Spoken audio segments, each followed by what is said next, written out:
ভিডিওটি দেখার আগে সবার কাছে ছোট্ট একটি রিকোয়েস্ট করতে চাই, প্লিজ প্লিজ প্লিজ যারা ভিডিওটি দেখবেন সবাই একটা করে সাবস্ক্রাইব করে দিবেন। আপনাদের ভালোবাসা পেলে এমন ভিডিও আরও উপহার দিব। ভিডিওগুলো বানাতে অনেক কষ্ট হয়, আমি জানি। ভিডিওটি অনেক মানুষই দেখবেন, প্লিজ একটা করে সাবস্ক্রাইব করে দিবেন। সবাইকে পুরো গল্পটি দেখার জন্য অনুরোধ রইল। আর যারা আমাকে ভালোবাসে তারা একটা করে লাইক করে দেখিয়ে দিবেন। Love you all. তো চলুন আজকের ভিডিওটি শুরু করা যাক। কলেজ ক্যাম্পাসে আমার নাম বললে আমার বন্ধু যারা তারা চিনবে।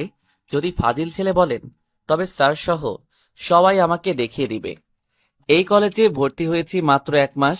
এই 1 মাসে ফাইজলামির জন্য ফাজিল উপাধি পেয়েছি। এর আগে 3 মাসে 3টা কলেজে টিসি নামক ডিভোর্স দিল আমাকে ফাইজলামির কারণে। এই কলেজে ভর্তি হওয়ার আগে আব্বু বলছে, এই কলেজ থেকে যদি টিসি দেয় তাহলে তোর পড়ালেখা বন্ধ। পড়ালেখা বন্ধ হতে পারে কিন্তু ফাইজলামি বন্ধ করতে পারবো না। তাই বাধ্য হয়ে প্রিন্সিপাল স্যারের নাগিন ড্যান্স ক্যামেরায় বন্দি করলাম। একদিন প্রিন্সিপাল স্যারের রুমে গিয়ে দেখি স্যার নাক ডেকে ঘুমাচ্ছে। তাই সুযোগ বুঝে দোকান থেকে প্লাস্টিকের সাপ কিনে আনলাম। তারপর টেবিলের মধ্যে এমন ভাবে রাখলাম যেন মনে হবে সত্যিকারের সাপ। আর ঘুম থেকে উঠলেই সাপটাকে দেখতে পাই, এমন করে রাখলাম। অনেকক্ষণ ধরে মোবাইলের ক্যামেরা অন করে লুকিয়ে আছি, কিন্তু স্যারের ঘুম ভাঙছেই না। তাই কাগজ দিয়ে কয়েকটা ঢিল মারছি। তারপর সে কি চিৎকার আর ড্যান্স! সেদিন পালিয়ে বাসায় চলে আসলাম। পরের দিন কলেজে গিয়ে স্যারের সাথে দেখা করলাম। আসসালামু আলাইকুম স্যার, কেমন আছেন? ওয়ালাইকুম আসসালাম। আলহামদুলিল্লাহ ভালো। তুমি কেমন আছো? জি স্যার ভালো। তবে স্যার, কাল অফিসে আপনি সেই লেভেলের নাগিন ড্যান্স দিছেন, পুরাই জোস। তুমি কি করে জানলে? সেখানে তো কেউ ছিল না। তার মানে তুমি এসব করেছিলে? বেয়াদব বদমাইশ ছেলে। কি করব স্যার, আব্বু বলেছে এই কলেজ থেকে টিসি দিলে আর পড়তে দিবে না। তাই বাধ্য হয়ে এসব করলাম। তোমাকে আমি এখনই টিসি দিচ্ছি, দাঁড়াও। স্যার, সে কাজ ভুলেও করবেন না। তাহলে আমার মোবাইলে ধারণকৃত আপনার নাগিন ড্যান্স পুরা ক্যাম্পাসে হয়ে যাবে। তারপর স্যার রাগে দুঃখে আর কিছুই বললেন না। এরপর থেকে ফাইজলামি চলতেই আছে। এবার আপনাদের পরিচয়টা দেই। আমি আহনাব, এবার ইন্টার ফার্স্ট ইয়ারে পড়ি। ফাইজলামির কারণে ফাজিল উপাধি পেয়েছি। আব্বু ব্যবসা করে আর মা গৃহিণী। আপাতত এইটুকুই থাক। আজ কলেজে নতুন ম্যাডাম আসবে।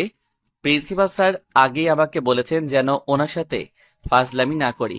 কিন্তু কি করব, ফাজলামি তো করতেই হবে। তা না হলে ক্যাম্পাসে আমার যে সুনাম রয়েছে তা নিমিষেই শেষ হয়ে যাবে। তাই প্রয়োজনীয় জিনিসপত্র ব্যাগে নিয়ে রাখলাম। ক্যাম্পাস এসে দেখি বন্ধু 4জন বট গাছের নিচে আড্ডা দিচ্ছে। মিম, নীলা, রিয়াদ, রনি।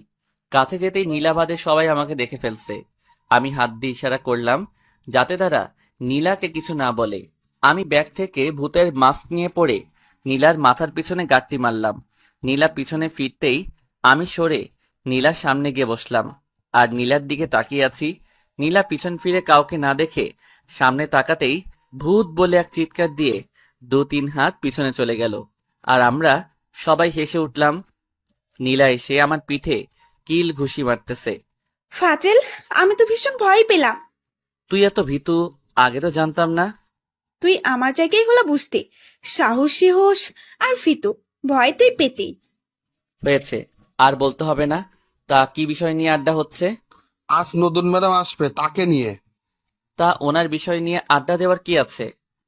না, শুনেছিলাম উনি নাকি অনার্স প্রথম বর্ষে পড়ে, অনেক মেধাবী, তাই পার্ট টাইম হিসেবে আমাদের কলেজে পড়াবেন। পড়ালে পড়াবেন, তাতে আমাদের কি? হুম, তাও ঠিক। আচ্ছা, ক্লাসে চল। তারপর সবাই ক্লাসে চলে গেলাম। আমরা 5জন একসাথে বসি। আজকেও বসলাম। যথারীতি ক্লাস শুরু হয়ে গেল। এবার আমাদের ইংলিশ ক্লাস, কিন্তু স্যার আসতে দেরি করতেছে। বসে থাকতে আমার বোরিং লাগছে। তাই কাগজ দিয়ে কাগজের প্লেন বানালাম আর সেটা হাওয়ায় উড়িয়ে দিলাম। কাগজের প্লেনের সুচালু অংশ গিয়ে একটা মেয়ের নখে বাজলো আর মেয়েটা উহ বলে একটা শব্দ করলো। মেয়েটার হাতে একটা ইংলিশ বই। সাধারণত স্যার কিংবা ম্যাডাম যে বিষয়ে ক্লাস নেন তিনি ওই বিষয়ের বই নিয়ে ক্লাসে আসেন। আমার আর বুঝতে বাকি নেই উনি আমাদের নতুন ম্যাডাম। এক নজর দেখে নিলাম ম্যাডামের গায়ের রং দুধে আলতা, কাজল টানা চোখগুলো খোলা। যে কোনো ছেলেই ক্রাশ খাওয়ার জন্য যথেষ্ট। কিন্তু আমি খেলাম না। আমি এমন খাবার খাই না। ম্যাডাম মঞ্চে গিয়ে দাঁড়ালেন। ম্যাডামের নাক লাল হয়ে গেছে। বুঝতে পারলাম ব্যথা পেয়েছেন। হাই এভরিওয়ান, আমি আহিয়া, তোমাদের নতুন ম্যাডাম। আজই জয়েন করলাম আর তোমাদের ইংলিশ পড়াবো। সাধারণত নতুন স্যার বা ম্যাডাম আসলে প্রিন্সিপাল স্যার সবার সাথে পরিচয় করিয়ে দেয়, কিন্তু আপনি দেখি নিজেই আসছেন আমাদের সাথে পরিচয় হতে। ম্যাডাম ভ্রু কুঁচকে আমার দিকে কিছুক্ষণ তাকিয়ে কি যেন চিন্তা করলেন। প্রিন্সিপাল স্যার কাজে ব্যস্ত, তাই আমি নিজেই আসলাম। আর হ্যাঁ, এই কাগজের প্ল্যানটা আমার দিকে কে ছুঁড়ে মারছে? ম্যাডাম, ওটা আপনার দিকে ছুঁড়ে মারিনি, হাওয়ায় উড়িয়ে দিয়েছিলাম।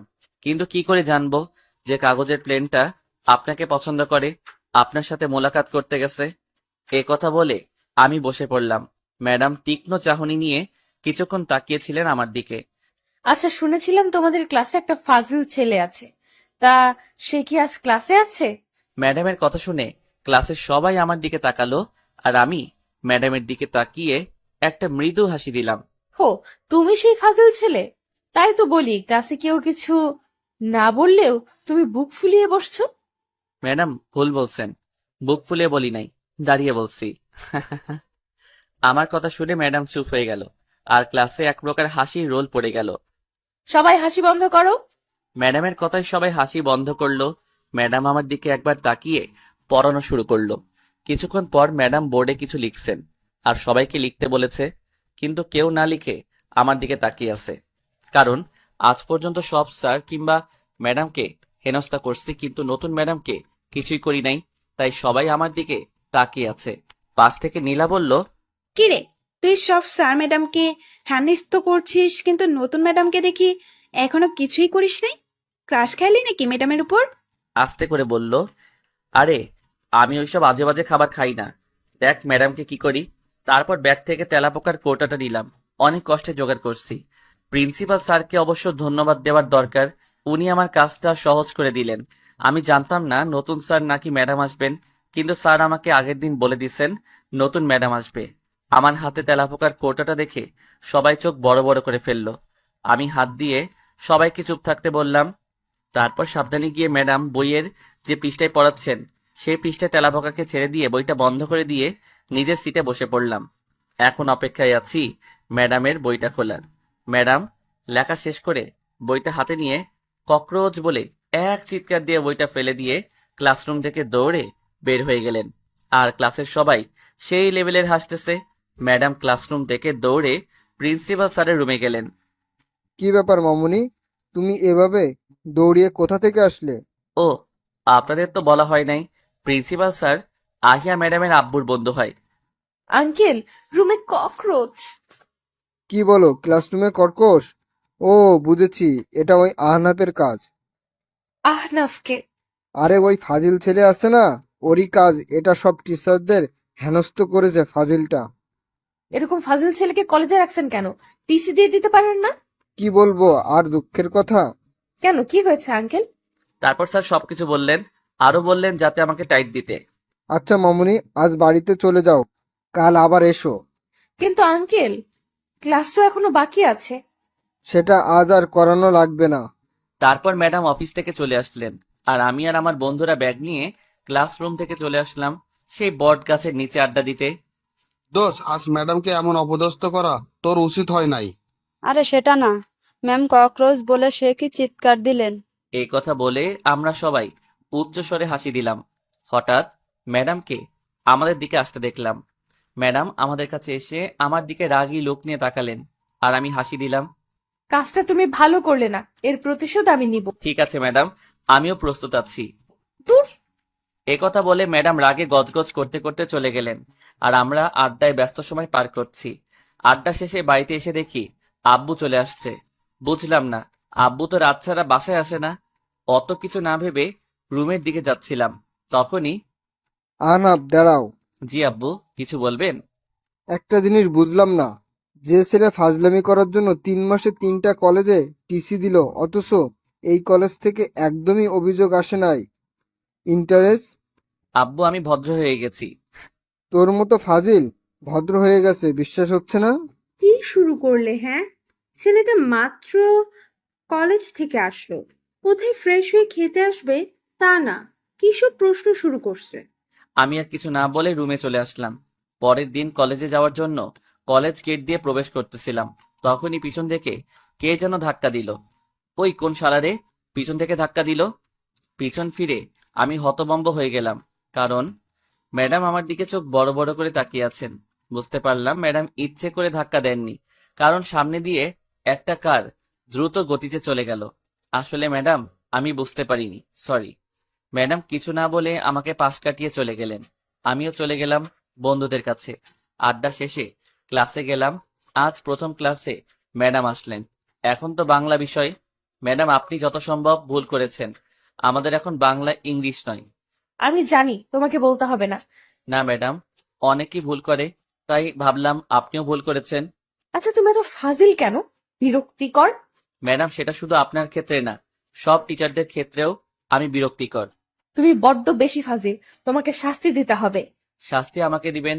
হাসালেন ম্যাডাম। অনেক টিচাররা চেষ্টা করেছে, কিন্তু পারে নাই। আপনিও চেষ্টা করতে থাকেন। ম্যাডাম রাগে গজগজ করতে করতে থাকে, আর আমি বসে পড়ি। ম্যাডাম বাংলা পড়াচ্ছেন, ভালোই পড়াচ্ছেন, আর আমি বসে বসে মোবাইলে গেমস খেলছি। ম্যাডাম বিষয়টা লক্ষ্য করলো, তাই পড়া বাদ দিয়ে মিস্টার ফাজিল, আপনি একটু দাঁড়ান তো। আমি গেমস খেলা বাদ দিয়ে দাঁড়িয়ে গেলাম। মিস্টার ফাজিল, আমি পড়াচ্ছি আর তুমি কি করছো? জি, গেমস খেলছিলাম। গেমস খেলছো মানে? আমি যে পড়াচ্ছি, পড়ায় মনোযোগ দাওনি কেন? ম্যাডাম, আমার বাংলা এবং ইতিহাস সম্পর্কে ধারণা আছে, তাই পড়ায় মনোযোগ দেই নাই। ইডিয়েট। জি ম্যাডাম। ঠিক আছে, তোমাকে আমি 6টা প্রশ্ন করব, একটা বাংলা সম্পর্কে আর 5টা ইতিহাস সম্পর্কে। যদি একটার উত্তর দিতে না পারো, তাহলে তোমাকে মাঠের মাঝখানে কান ধরিয়ে দাঁড়িয়ে রাখবো। যাক, তাও ভালো। ইংলিশে কোনো প্রশ্ন করবে না, তাই ভালো। যদি দিতে পারি তাহলে আপনি কি দিবেন? তুমি যেটা বলবে সেটা করব। কিছু করতে হবে না, শুধু আমাদের সবাইকে ক্যান্টিনে গিয়ে খাওয়াতে হবে। ডান। ওকে, ডান। প্রথম প্রশ্ন, যেহেতু এখন বাংলা বিষয়, তাই বাংলা বিষয় নিয়ে প্রশ্ন করি। কোন কবির কবিতা ছাত্রাবস্থা আর পাঠ্য বইয়ে চলে আসে? সকলের কেন্দ্রবিন্দুতে আমি আর ম্যাডাম। প্রশ্নটার উত্তর আমার জানা আছে, তাই ছোট করে বলে দিলাম, কবি জসিমউদ্দিন। গুড। দ্বিতীয় প্রশ্ন, ইতিহাসের জনক বলা হয় কাকে? এই সেরে ছেড়ে যে প্রশ্ন নিয়ে কনফিউজ হচ্ছিল, সেই প্রশ্নটাই ম্যাডাম করে বসলো। মাথা চুলকাচ্ছি, কিন্তু মনেই আসছে না। এখন যদি বলতে না পারি তাহলে কি হবে? উফ, ভাবতে পারছি না। মাথা নিচু করে ভাবতেছি। কি মিস্টার ফাজিল, এত তাড়াতাড়ি পরাজয় মেনে নিলে? জি না ম্যাডাম, এত জলদি পরাজয় মেনে নিচ্ছি না, ভাবছি। রুডলি। হেরোডোটাস। গুড। এবার তৃতীয় প্রশ্ন, সর্বপ্রথম কাগজ আবিষ্কার হয় কোন দেশে? প্রশ্নটা খুবই সোজা। জাপান, না না, চীনে আবিষ্কার হয় সর্বপ্রথম কাগজ। চীনে ম্যাডাম, এত সহজ প্রশ্ন করলে হেরে যাবেন। গুড। আর তোমাকে বলতে হবে না আমি সহজ প্রশ্ন করব নাকি জটিল প্রশ্ন। জি ম্যাডাম। চতুর্থ প্রশ্ন, বিশ্ব সভ্যতার যাত্রা শুরু হয় কখন? প্রশ্নটা একটু জটিল, আমাকে ভাবাচ্ছে। আমি সবার দিকে লক্ষ্য করলাম, সবাই আমার দিকে তাকিয়ে আছে। হয়তো সবাই চাচ্ছে আমি জিতে যাই। খ্রিস্টপূর্ব 5 শব্দ থেকে। ম্যাডাম চোখ বড় বড় করে আমার দিকে তাকিয়ে আছেন। হয়তো ভাবতে পারিনি আমি এত জটিল প্রশ্নের উত্তর এত সহজে দিয়ে দিব। Very good. এবার পঞ্চম প্রশ্ন, কারা বৃত্তে প্রথম 360 ডিগ্রিতে ভাগ করেন? প্রশ্নটা শুনে আমার মুখে অমাবস্যার অন্ধকার নেমে আসলো, আর ম্যাডামের মুখে হাসি ফুটে উঠল। প্রশ্নটা খুবই জটিল। প্রশ্নটার উত্তর জানি না এমনটা নয়। ক্লাস 5-এ পড়ার সময় প্রধান শিক্ষক সমাজ বিষয়ে ক্লাস নিচ্ছিলেন। তখন তিনি আমাদের প্রশ্নটা করেছিলেন, কেউ উত্তর দিতে পারে নাই।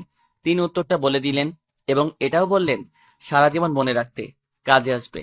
কিন্তু সেটা যে এত তাড়াতাড়ি কাজে আসবে ভাবতেই পারিনি। উত্তরটা ঠিক মনে করতে পারছি না। কিছুক্ষণ ভাবার পর, আমি এই বিয়ে মানি না আব্বা, ও আব্বা, এ কথা বলে আমি বসা থেকে উঠে রুমের বাইরে যেতে লাগলাম। তখনই ম্যাডাম আমার পাঞ্জাবির কলার ধরে, আর এক পা সামনে বাড়িয়ে দেখ। করবেন কি? আগে এক পা বাড়িয়ে দেখ। আমিও কম কি, এক পা সামনে এগিয়ে গেলাম।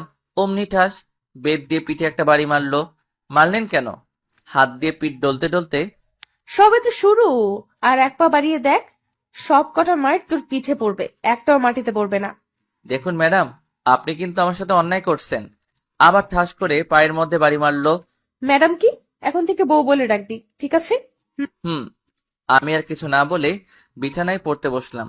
কারণ কিছু বললে মাইর দিবে। আমি আগেই বলেছি আমি ইংলিশে কাঁচা। তো আর কি, আমাকে ইংলিশ বুঝিয়েছে, মারছে, আবার সারা রাত কান ধরে দাঁড় করিয়ে রাখছে পড়া না পারার জন্য। এটা আমার বাসরাত গেল না কেয়ামত গেল বুঝতে পারলাম না। আমি নিশ্চিত আমার মতো বাসরাত কারো হয় নাই, আর দোয়াও করি যাতে কারো এমন বাসরাত না হয়। পরের দিন সকালে কাউকে কিছু না বলে আমি ব্যাগ নিয়ে কলেজে চলে আসলাম। আমার সাথে এত বড় ষড়যন্ত্র আমি মানতে পারছি না। কলেজে এসে মাঠের মাঝখানে দেবদাসের মতো বসে আছি, আর আকাশের দিকে তাকিয়ে ভাবছি গতকাল রাতে কি অত্যাচারটাই না করলো আমার সাথে। এসব ভাবছিলাম, তখনই কোথা থেকে রনি আর নীলা এসে আমার পাশে বসলো। কিরে, এখানে এভাবে দেবদাসের মতো বসে আছিস কেন? কিভাবে তোদের বলি যে কেন দেবদাস হয়ে আছি? কি নির্যাতনটাই না করলো। কিরে, কি ভাবতেছিস? কিছু না, রিয়াদ আর মিম কই? ওরা আসে নাই। আচ্ছা, কি হয়েছে তোর? আজকে এত তাড়াতাড়ি কলেজে আসলি?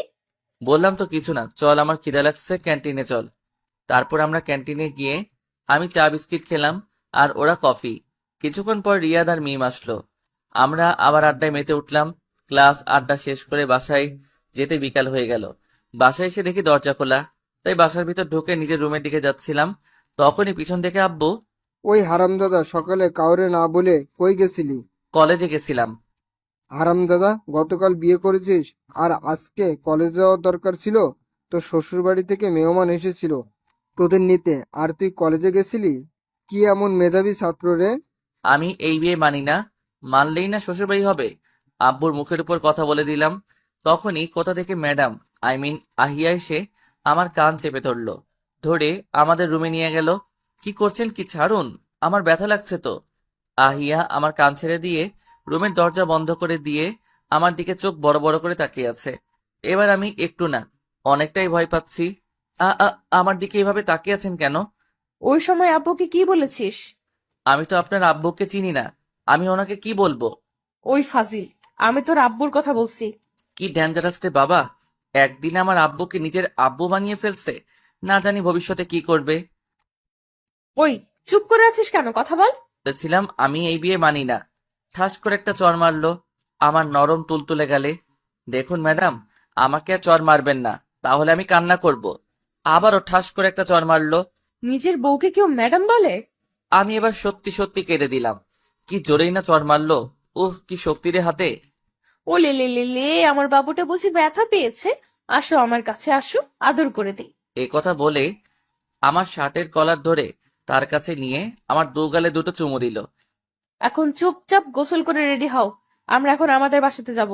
আমি আর কিছু না বলে গোসল করতে গেলাম, কারণ প্রতিবাদ করলেই আমার নরম গাল শক্ত করে ফেলবে চড় মেরে। তারপর গোসল করে রেডি হয়ে শ্বশুরবাড়ির উদ্দেশ্যে রওনা দিলাম।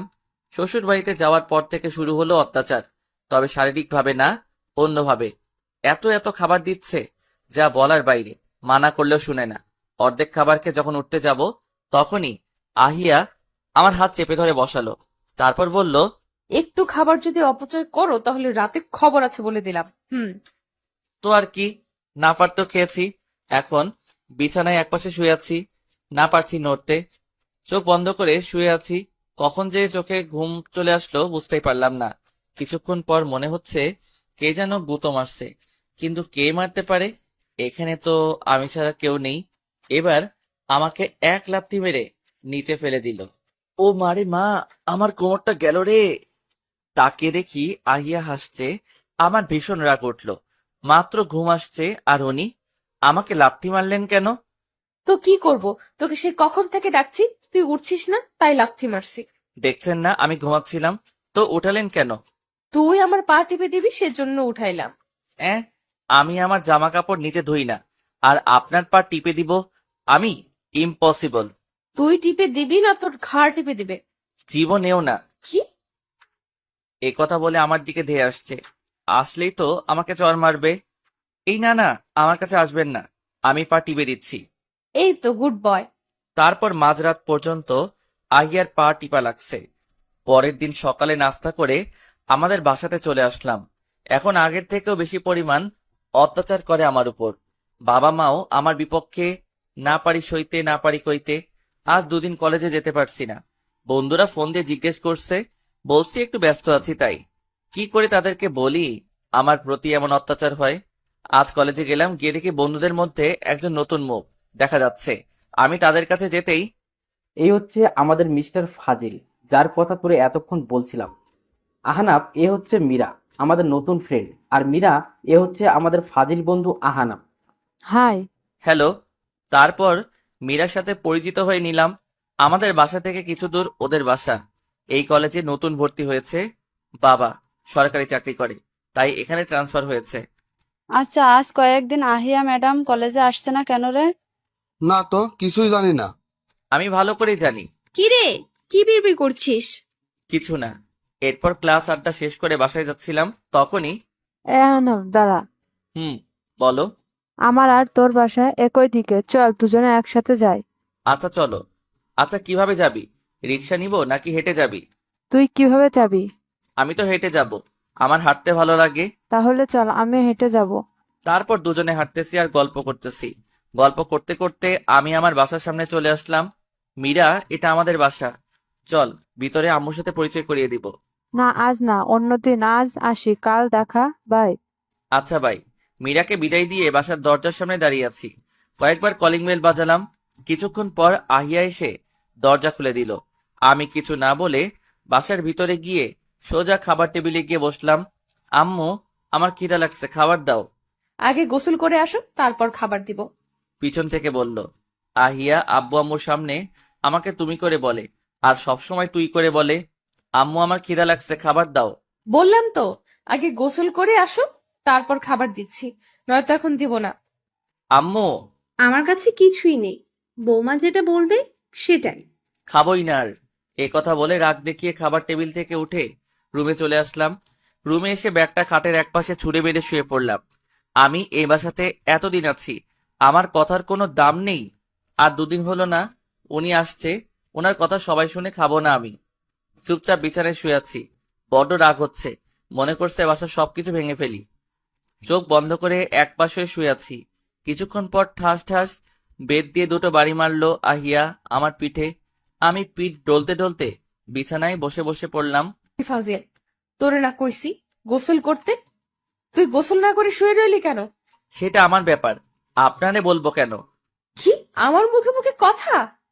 ভালো যদি চাস তাহলে গোসল করে খাবার খেতে আয়। আমি গোসলও করবো না, খাবারও খাবো না।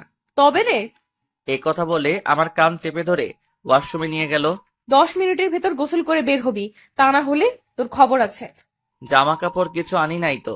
আগে গোসল শেষ কর, তারপর আমি জামা কাপড় দিব। রাগে দুঃখে ওয়াশরুমের ভিতরে নিজের চুল নিজে টেনে ছিটতেছি। কেন যে আব্বু আম্মু বিয়েটা করালো, এখন আমার নিজের কোনো স্বাধীনতা নেই। গোসল শেষ করে নিচে খাবার খেতে গেলাম। খাবার খেয়ে সোজা বাসা থেকে বের হয়ে আসলাম।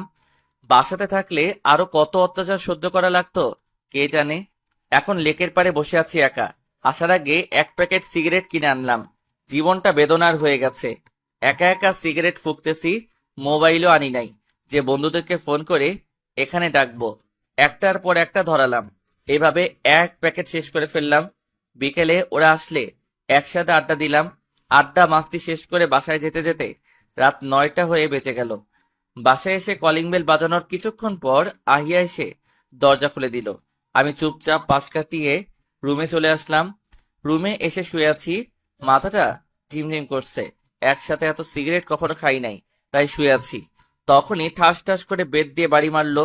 আমি ধরপড়িয়ে উঠে পড়লাম, হাত দিয়ে পিঠ ডলতেছি। উফ, কি ব্যথা! আমাকে আপনি সবসময় এভাবে মারেন কেন? ওই ফাজিল, কটা বাজে এখন? বাসাতে আসলি মাত্র 9টা বাজে। মাত্র 9টা বাজে মানে? এত সময় কোথায় ছিলি? আর মোবাইল সাথে করে নিলি না কেন? মোবাইলটা ভুলে রেখে চলে গেলাম, আর বন্ধুদের সাথে ছিলাম। ওই, তুই এদিকে আয় তো। এই রে, সিগারেট খেয়েছি যে মনে হচ্ছে গন্ধ পেয়েছে, তাই তার কাছে যেতে বলছে। তোরে আমি এখানে আসতে বলছি? আমি ভয়ে ভয়ে আহিয়ার কাছে গেলাম, না জানি কি করবে আমার সাথে। আহিয়া আমার শার্টের কলার ধরে দেখি এবার হা কর। হুম, মাথা নেড়ে না সম্মতি দিলাম। তোরে না হা করতে বলছি? আমি সাথে সাথে হা করে ফেললাম। আহিয়া সিগারেটের গন্ধ শুকে বেত দিয়ে হাতে পায়ে 4-5টা বাড়ি মারলো।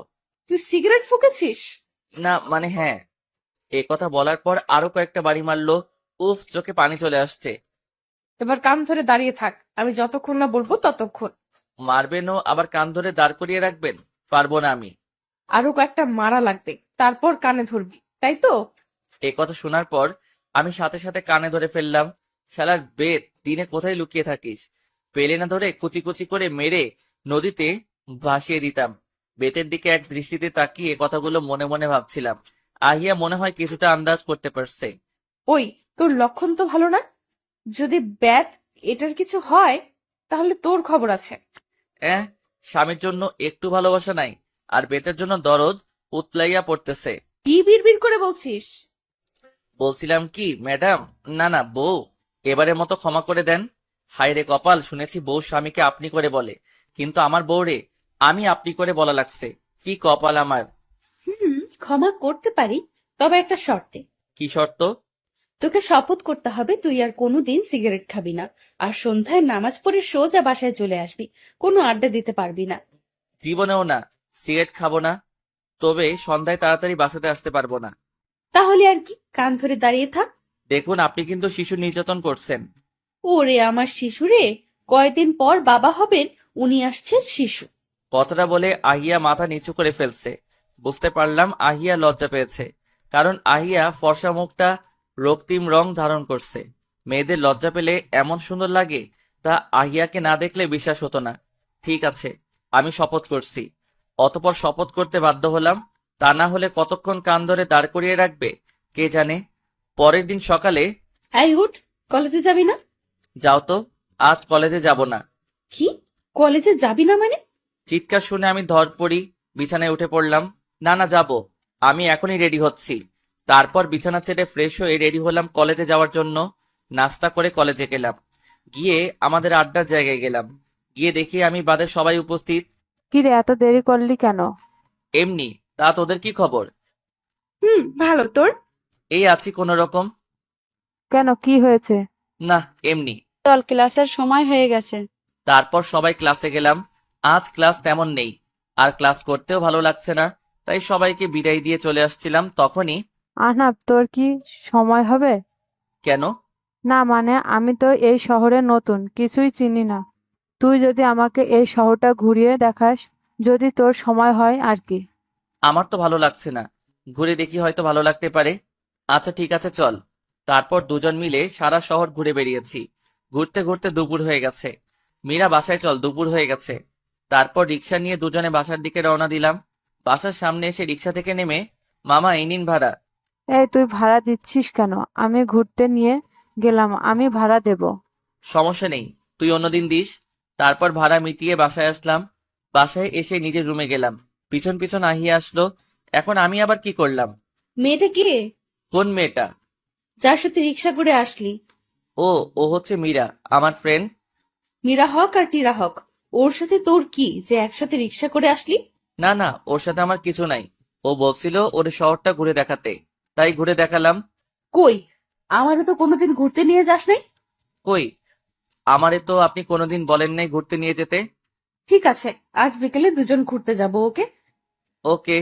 যা, ফ্রেশ হয়ে খেতে আয়। হুম। তারপর আহিয়া রুম থেকে চলে গেল। আমি গায়ের জামাটা খুলতেছি। আম্মু, আমার অনেকগুলো জামা ময়লা হয়ে গেছে, ধুয়ে দিও। গায়ের জামাটা খুলে ফ্লোরে ছুঁড়ে মেরে অন্য জামা নিয়ে ওয়াশরুমে যাওয়ার জন্য পিছন ঘুরে দেখি আহিয়া দরজার সামনে চোখ বড় বড় করে কোমরে হাত দিয়ে দাঁড়িয়ে আছে। আহিয়ার এমন হাবভাব দেখে মনে হচ্ছে আমি কোনো ভুল করে ফেললাম। আমি এখন আবার কি করলাম? আপনি এভাবে তাকিয়ে আছেন কেন? আমি কি কোনো ভুল করেছি? অবশ্যই ভুল করেছিস। তোর জামা কাপড় কে ধুয়ে দিবে বললি? কেন, আম্মু ধুয়ে দিবে। ও, আপনি ধুয়ে দিবেন? সমস্যা নেই, ধুয়ে দিতে পারেন। চুপ, আবার বলে আপনিও ধুয়ে দিতে পারেন।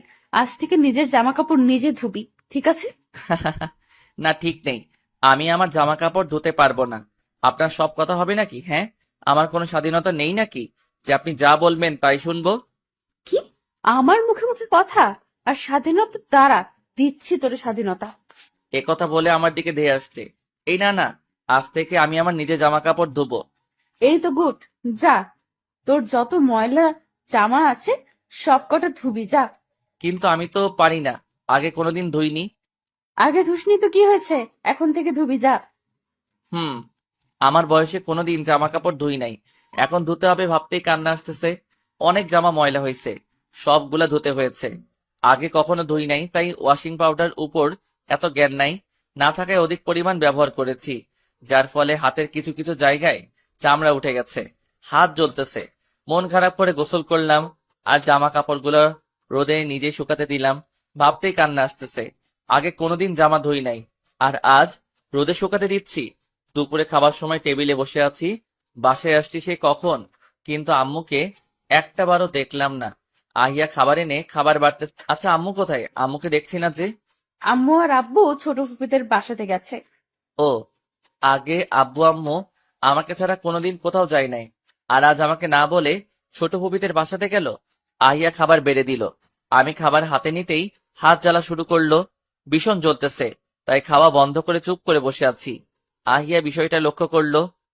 খাওয়া বাদ দিয়ে বসে আছিস যে? না, এমনি। এমনি মানে? জলদি খেয়ে নে। আমি খাবার খাওয়ার জন্য খাবার হাতে নিয়ে খাওয়া শুরু করলাম। এবার জ্বালা সহ্য করতে না পেরে খাওয়া বন্ধ করে হাত নাড়তে শুরু করলাম আর ফু দিয়ে বাতাস করছি। এই, তোর হাতে কি হয়েছে? এমন করছিস কেন? এই কথা বলে আমার হাত ধরে ওর কাছে নিয়ে গেল। এই, তোর হাতে কি হয়েছে? কয়েক জায়গায় ক্ষত।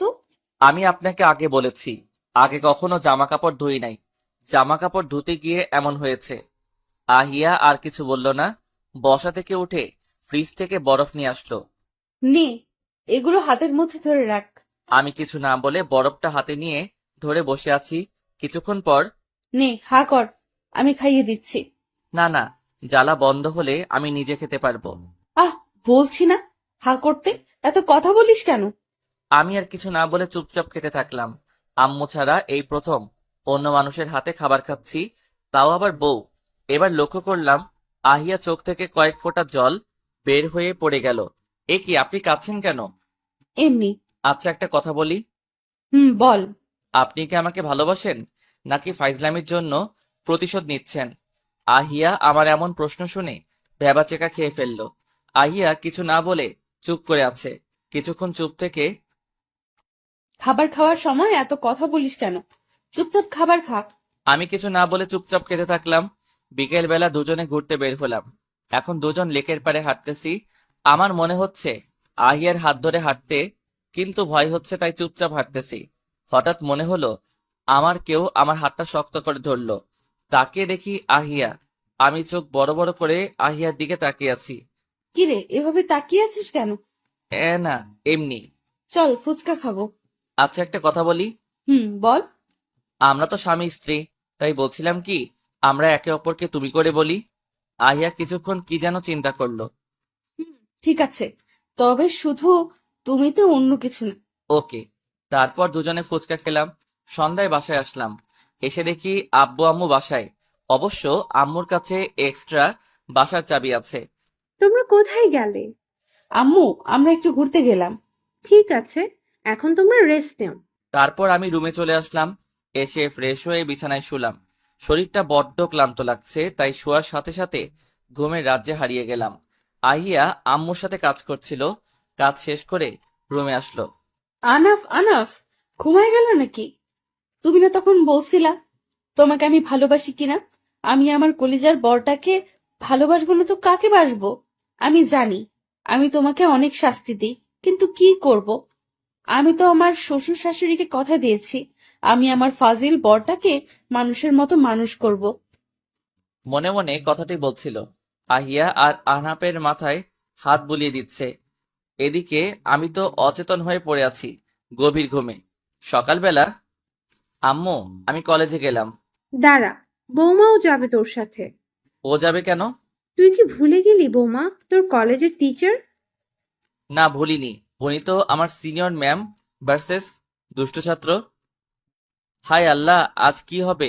এতদিন তো বন্ধুদের কাছে কথাটা গোপন রেখেছি। ম্যাডাম আমার বউ, আজ নিশ্চিত বন্ধুদের কাছে বাস খাবো। হে আল্লাহ, রক্ষা করিও আমায়। অতপর দুজনে একসাথে কথা বলতে বলতে কলেজে গেলাম। আমাদের দুজনকে একসাথে দেখে ক্যাম্পাসে অনেকেই অবাক হয়েছে। আমি সেদিক খেয়াল না করে গেলাম বন্ধুদের কাছে, আর ম্যাডাম অফিসে। কিরে ম্যাডাম, এতদিন পর কলেজে আসলো, তাও আবার তোর সাথে কাহিনী কি? কোনো কাহিনী নাই, ম্যাডাম অনেকদিন পর আসলো তাই একটু খোঁজ খবর নিচ্ছিলাম। তারপর আরো কিছুক্ষণ আড্ডা দিয়ে ক্লাসে গেলাম। আমি এত ভদ্র হয়েছি যে কলেজ ক্যাম্পাসে কি পুরা বিশ্বে একজনও নেই আমার মতো ভদ্র। কিন্তু কি করব, আসার আগে হুঙ্কার দিয়ে জানিয়ে দিয়েছে কলেজে যদি কোনো ফাইজলামি করি তাহলে খবর আছে। তাই এই ভদ্রবেশী, আমার এমন ভদ্রবেশী মনে হয় কারো পছন্দ হয় নাই। তাই ক্লাসের স্যার সহ সবাই অবাক হয়ে গেছে। এবার ম্যাডাম মানে আহিয়ার ক্লাস। হাই এভরিওয়ান, সবাই কেমন আছো? নিশ্চয়ই সবাই ভালো আছে। ভালো না থাকলে এখানে থাকতো না, হাসপাতালে থাকতো। আমার কথা শুনে সবাই হাসা শুরু করলো। এই রে, আজ তো খবর আছে। মানা করছিল ফাজলামি না করতে, আজ তো আমার খবর আছে। আল্লাহ আজকের মতো রক্ষা করে দিও, আর কোনোদিন ফাইজলামি করব না। ক্লাস শেষ করে আমরা আমাদের আড্ডাখানায় বসে আছি, সবাই গল্প করছে। আর আমি ভাবছি আজ রাতে আমার উপর কোনো টর্নেডো বয়ে যায়। কি রে, কি এত ভাবছিস যে এতবার ডাকলাম শুনলি না? না কিছু না, এমনি। আচ্ছা, তোর মতো ফাজিল এমন ভদ্র হলো কেমনে? সময় সময় সবকিছুকে বদলে দেয়, আমাকেও বদলে দিয়েছে। তোর মতো জিনিসকে সময় বদলে দিবে ইম্পসিবল, নিশ্চয়ই অন্য কোনো রহস্য আছে। আরে ধুর, কোনো রহস্য নেই। কিছুক্ষণ পর দেখতেছি আহিয়া আমাদের কাছে আসতেছে। এখন যদি কোনো গড়বড় হয় তাহলে আমি শেষ। আহিয়া আমাদের কাছে এসে, আনাফ চলো বাসায় যাব। আপনি বাসায় যাবেন তো যান, ওকে নিয়ে যাওয়ার আপনি কে? কেন, তোমরা কিছু জানো না? কি জানবো? এই যে আমি আনাফের বউ। যা যা ভেবেছি তাই হয়েছে। বউ? হুম, আমরা একে অপরের স্বামী স্ত্রী। এ কথা বলে আহিয়া আমার হাত টেনে নিয়ে যাচ্ছে। আমি মাথা নিচু করে আছি, আর বেচারা আমার সবকটা বন্ধু ভ্যাবাচাকা খেয়ে সেখানে বসে আছে। বাসায় এসে নিজের রুমে গিয়ে ফ্রেশ হচ্ছিলাম, আর চিন্তা করতেছি বিকালে ওদের সাথে দেখা হলে কেমন রিয়াক্ট করবে। কেন যে আজ ক্লাস শেষ করে আড্ডা দিতে গেলাম, না গেলে এমন হতো না। ওয়াশরুম থেকে ফ্রেশ হয়ে বের হলাম। বের হয়ে দেখি রুমের দরজা বন্ধ, আর আহিয়া বেত হাতে নিয়ে দাঁড়িয়ে আছে। ওই, তোরে বলছি ফাজলামো না করতে, তুই আবার আমার সাথে ফাজলামো করছিস। বউ তুমি বিশ্বাস করো, আমি ইচ্ছে করে বলিনি, মুখ ফসকে বের হয়ে গেল। মুখ ফসকে বের হয়ে গেল না? দাঁড়া, দেখাচ্ছি মজা। একথা বলে আহিয়া আমার দিকে ধেয়ে আসছে। আমি ভয়ে শেষ। হঠাৎ আহিয়া স্লিপ খেয়ে আমার উপর পড়ে গেল, আর আমি খাটের উপর, আহিয়া আমার উপর পড়ে আছে। আমি আহিয়ার চোখের দিকে তাকিয়ে আছি, আর আহিয়া আমার চোখের দিকে। আহিয়ার ঠোঁট দুটো কাঁপছে, মন চাচ্ছে একটা কিস করি, কিন্তু এখনো সম্পূর্ণ অধিকার পাইনি। আহিয়া নিজেকে নিয়ন্ত্রণ করে আমার উপর থেকে উঠে পড়ল। আহিয়া মাথা নিচু করে রুম থেকে বের হয়ে গেল, আর আমি হাঁপ ছেড়ে বাঁচলাম। উফ, আর মার খাওয়া লাগলো না। বিকেলে খেলার মাঠে বন্ধু সবাই বসে আছি, সব কয়টা মুখ গোমড়া করে আছে। এই শোন, তোরা ওনারে আমি ওই দিন বলছিলাম কি জানিস, তুই কি ম্যাডামের উপর ক্রাশ খেয়েছিস? কিন্তু উনি বলল আমি এসব আজে বাজে খাবার খাই না। আর এখন দেখ, বিয়ে করে নিয়েছে। আমি বলেছিলাম না, ওর এমন বদলে যাওয়ার পিছনে কোনো রহস্য আছে। আর সেই রহস্য হচ্ছে ম্যাডাম, মানে সিনিয়র ম্যাম বনাম দুষ্টু ছাত্র। আরে তোরা আগে আমার কথাটা তো শুনবি। কি বলবি? হ্যাঁ, আচ্ছা, আমাদের তোর বিয়েতে দাওয়াত দিলে কি আমরা বেশি খেয়ে ফেলতাম নাকি? আরে ধুর, সে কখন থেকে বিয়ে বিয়ে করছিস, এটাকে কেউ বিয়ে বলে? মানে কি? তারপর আমি তাদেরকে সব খুলে বললাম যে বিয়েটা কেমনে হলো। তবে আমাকে শাস্তি দেয় সেটা বলিনি, তাহলে আমার ইজ্জতের কি হবে? তারপর সবাই আমারে রাম ধোলাই দিল। শালা, এটাকে বিয়ে বলে না তো কি বলে? উফ, কি রাম ধোলাই না দিল, শরীরের পয়েন্টে পয়েন্টে ব্যথা হয়ে গেছে। উফ, কি ব্যথা! এইভাবে কেউ কাউরে মারে? তোরে আরো মারতে ইচ্ছা করতেছে। এখন এসব কথা থাক, এখন চল ট্রিট দেবে। আমি আর কিছু বললাম না, কারণ ওদের বললেও শুনবে না। তাই ওদেরকে নিয়ে গেলাম রেস্টুরেন্টে। আড্ডা মাস্তি করতে করতে রাত 8টা বেজে গেল। হঠাৎই আহিয়ার সেই দিনের কথা মনে পড়ে গেল। সন্ধ্যায় মাগরিবের নামাজ পড়ে যেন বাসাতে যাই, কিন্তু এখন তো 8টা বেজে গেল, কি হবে এখন? দ্রুত পকেট থেকে মোবাইলটা বের করলাম। মোবাইলের স্ক্রিনে তাকিয়ে আমার চোখ কপালে উঠে গেল, কারণ 7টা মিসড কল, সবকটি আহিয়ার নাম্বার থেকে। আজ তো কপালে শনি আছে। বন্ধুদের কাছ থেকে বিদায় নিয়ে দ্রুত বাসায় চলে আসলাম। অবশ্যই নিয়ে বন্ধুরা কিছু বলল না, বউ পাগল হয়ে গেছি, এখন কি আমাদের ভালো লাগবে এসব কথা? তবে আমি আছি অন্য চিন্তায়। বাসায় গেলে কোনো ঝড়টা বয়ে যায় আমার উপর। চিন্তা করতে করতে কলিং বেলে চাপ দিলাম। কিছুক্ষণ পর আহিয়া এসে দরজা খুলে দিল। দরজা খোলার সাথে সাথে ঠান্ডা বাতাস আমায় ছুঁয়ে দিল। বাসার ভিতর ঢুকে দেখি পুরো বাসা নিস্তব্ধ, যেমন ঝড় আসার আগে পরিবেশ শীতল থাকে আমি কিছু না ভেবে রুমে চলে গেলাম। আমি জানি আহিয়া আমার পিছন পিছন এসে দরজা বন্ধ করে বেত নিয়ে দাঁড়িয়ে থাকবে। ঠিক তাই হলো। আমিও প্রস্তুত ছিলাম আহিয়াকে বুঝিয়ে বলবো, তাই আমি আগে বললাম, দেখো তুমি যেটা ভাবছো সেটা না, আমি ইচ্ছে করে দেরি করিনি। আমার বন্ধুরা আমাদের বিয়ের জন্য ট্রিট চাইছিল, তাই ওদের সাথে এতক্ষণ ছিলাম। ঠিক আছে, মানলাম। তোরে যে এতবার কল করলাম, একটা বার ধরে বলতে পারতি। এ কি, তুমি আমাকে তুই করে বলছো কেন? তোরে তুই করেই বলবো, আগে বল ফোন ধরিস নাই কেন? মোবাইল সাইলেন্ট ছিল, তাই ধরতে পারিনি। ঠিক আছে, এখন ফ্রেশ হয়ে পড়তে বস। হুম। ফ্রেশ হয়ে পড়তে বসলাম। কিছুক্ষণ পরে শুয়ে শুয়ে মোবাইল টিপতেছি। আহিয়া রুমে এসে দেখছে আমি মোবাইল টিপছি। অমনি আমার হাত থেকে মোবাইলটা কেড়ে নিয়ে গেল। এটা কি হলো? আমার মোবাইল নিয়ে গেলা কেন? পড়া বাদ দিয়ে মোবাইল টিপছিস কেন? অনেকক্ষণ পড়ছি, আর পড়বো না, মোবাইল দাও। মাত্র আধা ঘন্টা পড়ে বলছিস অনেকক্ষণ পড়ছি, আর এখন মোবাইল হবে না। আগে রাত 12টা পর্যন্ত পড়, তারপর। এ কথা বলে আহিয়া রুম থেকে চলে গেল। ধুর চাই, আমি কম কি? পড়বো না তো পড়বো না, তাই কাঁথা মোড়ে দিয়ে শুয়ে আছি। কিছুক্ষণ পর কে যেন আমার মাথায় থাপ্পড় মারলো। চোখ খুলে দেখি আহিয়া। ওই, তোর না বলছি পড়তে, আর তুই ঘুমাচ্ছিস? এখন আমি আর পড়বো? এখন ঘুমাবো? এ কথা বলে আবার কাঁথা মুড়ি দিয়ে ফেললাম। বাহ, আজ দেখে কিছু করলা না।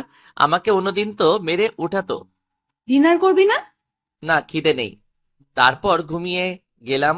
পরদিন সকালে ফজরের নামাজের সময়। ওই ওঠ, ফজর নামাজ পড়তে হবে, মসজিদে যেতে হবে। হুম।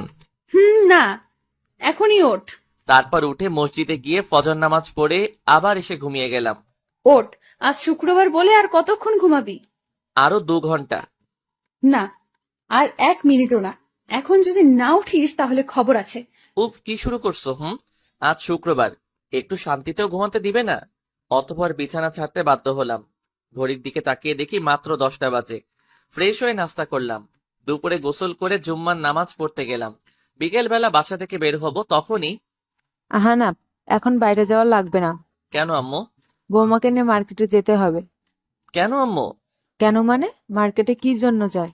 কেনাকাটা করতে? ও আচ্ছা, ঠিক আছে, আসতে বলেন। আমি বাইরে অপেক্ষা করছি। সেই কখন থেকে আমি বাইরে অপেক্ষা করতেছি, কিন্তু ওনার আসার কোনো খবরই নাই। তাই মোবাইলটা বের করে ফেসবুকের নিউজ ফিডে ঘুরতেছি। কিছুক্ষণ পর আই চল চল। ফেসবুক চালানো বন্ধ করে মোবাইলটা পকেটে রাখতে রাখতে এখন আসার সময় হলো। সেই কখন থেকে অপেক্ষা। আহিয়ার দিকে তাকিয়ে আমি তো হা হয়ে গেলাম। কি সুন্দর লাগছে আহিয়াকে। চোখে কাজল, মুখে হালকা মেকআপ, মিষ্টি কালারের শাড়ি পরেছে। দেখতে অনেক সুন্দর লাগছে। কি হয়েছে? হা করে আছিস কেন? হ্যাঁ না, চলো, দেরি হয়ে যাচ্ছে। চল। আচ্ছা, একটা কথা বলি। বল। আচ্ছা, তুমি কি আমাকে ভালোবাসো? না হাদারা, এখনো বুঝছো না? আমি তোমাকে অনেক ভালোবাসি। কিন্তু আমি তো ভালোবেসে ফেলেছি। কিছু বললি? তাহলে আমায় বিয়ে করলে কেন? প্রতিশোধ নিতে। ও, আর কিছু বললাম না। মার্কেটে এসে একবার এক দোকানে যাই, বিরক্তিকর। এক দোকান থেকে কিনলে কি হয় বুঝি না। আহনাফ, কে যেন জোরে আমার নাম ধরে ডাকলো। চারপাশ ঘুরে কাউকে দেখলাম না যে আমাকে চিনে, কিংবা আমি তাকে চিনি। তাহলে ডাকলো কে? হঠাৎই চোখ গেল একটা মেয়ের উপর। আমার দিকে দৌড়ে আসছে। আরে, এ তো উর্মি। মাধ্যমিক স্কুল জীবনে একসাথে কমপ্লিট করেছি। ওর বাবা সরকারি চাকরি করতো, তাই মাধ্যমিক শেষ হওয়ার পর বদলি হয়ে অন্য শহরে চলে যায়। উর্মির একটা বাজে অভ্যাস আছে, দেখা হলে জড়িয়ে ধরতো। এখনো কি তার বাজে অভ্যাসটা আছে কিনা জানি না। উর্মি দৌড়ে এসে আমাকে জড়িয়ে ধরলো, আবার আমার গালে একটা চুমু দিল। চুমু দিবে সেটা আমি কল্পনাও করিনি। অনেকদিন পর দেখা, কেমন আছিস? হুম, অনেকদিন পর দেখা। ভালোই আছি, তুই কেমন আছিস? ভালো। তা তুই এখানে কি করছিস? কেনাকাটা করতে আসছি। তুই কি জন্য আসছিস? আমি ফয়সালের সাথে ঘুরতে আসছি, পরে ও এখানে নিয়ে আসে। ফয়সালকে? আমার বয়ফ্রেন্ড। ও বলছিল ঘুরতে যাবে, তাই ওকে এই শহরে নিয়ে আসি। ভাবলাম তোর সাথে দেখা করব, পরে এই মার্কেটে আসি। এখন দেখ, এখানে তোর সাথে দেখা হয়ে গেল। কাকতালীয় ভাবে। তা তুই কি আসলি নাকি আঙ্কেল আন্টি আসছে তোর সাথে? না, বউকে নিয়ে আসছি। বউ? তুই কবে বিয়ে করলি, আমারে জানালি না? তোরে কেমনে জানাবো? তোর আইডি ডিজেবল, আর তোর ফোনে ফোন দিলে বন্ধ বলে। হুম, মোবাইলটা হারিয়ে ফেললাম আর আইডিটা ডিসেবল করে দিয়েছে জোকার মামারা। তা ভাবি কই? উর্মি ভাবি বলছে, আর আমার মনে পড়ছে আহিয়ার কথা। এতক্ষণ তো মনে ছিল না। পিছন ঘুরে দেখি আহিয়া চোখ মুখ লাল করে কোমরে হাত দিয়ে দাঁড়িয়ে আছে। উর্মির হাত ধরে আহিয়ার কাছে নিয়ে গেলাম। উর্মি, এ হচ্ছে আহিয়া, মানে তোর ভাবি, আর আহিয়া ও হচ্ছে উর্মি, আমার ফ্রেন্ড। আসসালামু আলাইকুম ভাবি, কেমন আছো? ওয়ালাইকুম আসসালাম, আমি ভালো আছি। তুমি কেমন আছো? জি, ভালো আছি। আরে ওই একটা কাজে আছে, বলেছে এখানে থাকার জন্য, আসলে আমাকে ফোন করবে। তারপর তিনজন মিলে কিছুক্ষণ আড্ডা দিলাম। উর্মি বারবার আমার গায়ের উপর ঢলে পড়ছিল, আর আহিয়া রাগে ফুঁসছে। আচ্ছা যাই রে, ফয়সাল ফোন দিয়েছে। আর তো মনে হয় দেখা হবে না। হয়তো। আচ্ছা তোর নাম্বারটা দে। অতঃপর আমার নাম্বার নিয়ে উর্মি চলে গেল। যাওয়ার আগে আমাকে জড়িয়ে ধরে আমার গালে চুমু দিল। আর আহিয়া সেই লেভেলে রেগে আছে। আহা, কত ভালো বন্ধুত্ব ছিল আমাদের। প্রতিদিন আমায় জড়িয়ে ধরতো। এখন সেই দিনগুলি খুব মিস করি। কুত্তা তুই, সেদিনগুলি খুব মিস করিস, তাই না? থাক তুই। আহিয়া রাগ করে মার্কেট থেকে বের হয়ে গেল। আমিও আহিয়ার পিছনে পিছনে আসতেছি। আহিয়া দাঁড়াও, তুমি কিন্তু ভুল বুঝতেছো। আহিয়া না দাঁড়িয়ে রাস্তার ওই পাশে চলে গেল আর দ্রুত হেঁটে চলছে। আহিয়া শুনো, দাঁড়াও প্লিজ। কে শুনে কার কথা? হাঁটতেছে তো হাঁটতেছেই। আমি আহিয়াকে ধরার জন্য রাস্তার মাঝপথ দিয়ে দৌড় মারলাম। হঠাৎ করে কিসের সাথে ধাক্কা খেয়ে ছিটকে পড়লাম রাস্তার এক পাশে। চোখের পাতা খুলে রাখতে কষ্ট হচ্ছে। আস্তে আস্তে আমার চোখটা বন্ধ হয়ে আসছে। শেষ চোখ বন্ধ হওয়ার আগে দেখলাম আহিয়ার আমার কাছে দৌড়ে আসছে। তারপর আর কিছু মনে নেই। যখন চোখ খুললাম তখন নিজেকে একটা রুমে বিছানায় অনুভব করলাম। আমার হাতে ঘড়ির দিকে তাকিয়ে দেখলাম 3টা বাজে। এখন রাত না দিন বুঝতেছি না। বুকের মধ্যে ভারী কিছু অনুভব করলাম। তাকিয়ে দেখি আহিয়া আমার বুকের উপর ঘুমিয়ে আছে। তাহলে নিশ্চয়ই রাত হবে। আহিয়ার চেহারার অনেক পরিবর্তন হয়ে গেছে। আগে থেকে অনেক শুকিয়ে গেছে। চোখের নিচে কালি পড়ে গেছে। আমি হালকা নড়ে উঠলাম। সাথে সাথে আহিয়া সজাগ হয়ে গেল। আহিয়া আমার চোখের দিকে তাকিয়ে আছে। আমি আহিয়ার চোখের দিকে, হঠাৎ করে আহিয়ার চোখ দিয়ে পানি ঝাড়তে শুরু করলো। আমি আস্তে আস্তে আমার হাত দিয়ে আহিয়ার চোখের পানি মুছে দিচ্ছি। তখনই আহিয়া আমায় জড়িয়ে ধরলো। কি আর হতো, মরে যেতাম আমি। তখনই ঠাস করে একটা চড় মারলো আমার গালে। তুই মরে গেলে আমার কি হতো? কি হতো মানে? তুমি তো আর আমায় ভালোবাসো না। কে বলেছে আমি তোকে ভালোবাসি না? তোকে আমি অনেক অনেক ভালোবাসি। এই কথা বলে আমায় জড়িয়ে ধরলো আহিয়া। আমি নাকি 15 দিন অজ্ঞান ছিলাম। এই কথা শুনে আমি অনেক অবাক হলাম। 5 বছর পর আব্বু আব্বু, তুমি নাকি তোমার ম্যাডামকে বিয়ে করছো? বিকেল বেলা বারান্দায় বসে পত্রিকা পড়ছি আর চা খাচ্ছি। তখনই আমাদের 3 বছরের ছেলে মানে মেঘ এসে কথাটা বলল। আমি পত্রিকা পড়া বাদ দিয়ে বললাম, তোমাকে এই কথা কে বলেছে? আমাকে আম্মু বলছে। আমি আহিয়ার দিকে তাকালাম আর আহিয়া আমাকে চোখ মারলো। আব্বু, তুমি কি সত্যি তোমার ম্যাডামকে বিয়ে করেছো? না আব্বু, তোমার আম্মু মিথ্যা বলছে। তখনই আহিয়া এসে, না বাবা, তোমার আব্বু মিথ্যে বলছে। না তোমার আম্মু, না তোমার আব্বু। চলতে থাকুক কেমন। আল্লাহ হাফেজ।